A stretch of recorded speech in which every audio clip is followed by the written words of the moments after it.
ఆనాడు ఒక గొర్రెల కాపులు పొలంలో లేకపోతే దేవుని దూత వారి మధ్య నిలిచి ఉండేదా?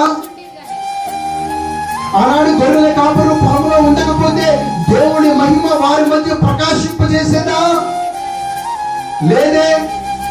వారు ఎక్కడున్నారు? పొలము అనగా దేవుని సంఘము. హల్లెలూయా. ఈరోజు నేను దేవుని సంఘములో ఉన్నామా అనేది మన ముందు ఉన్న ప్రశ్న. హల్లెలూయా. ఈరోజు చాలా మంది మందిరానికి వస్తూ ఉన్నారు, అవునా కదా? కానీ సంఘానికి రావడం లేదు.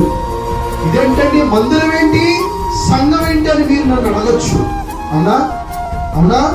నా మందిరము సమస్త జనులకు ప్రార్థన మందిరం అనడం దేవుని వాక్యం సెలవిస్తూ ఉంది కదా.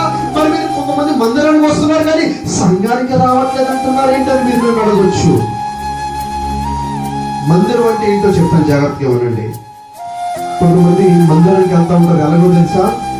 క్రిస్మస్లకి, జనవరి 1కి,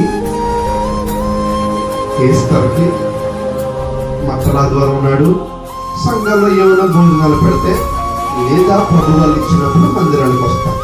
వీళ్ళు మందిరానికి వచ్చే బ్యాచ్. రోజు పొలము అనగా ఏంటండి? దేవుని సంఘము. చెప్పాలి, పొలము అనగా ఏంటి అర్థం? దేవుని సంఘము. అయితే ఈ రోజు చాలా మంది మందిరానికి వస్తూ ఉన్నారు కానీ దేవుని సంఘానికి మాత్రం ఏం చేయట్లేదు, రావడం లేదు. హల్లెలూయా. ఈ రోజు దేవుని సంఘం అనగా నిరంతరం వచ్చేవారు. హల్లెలూయా.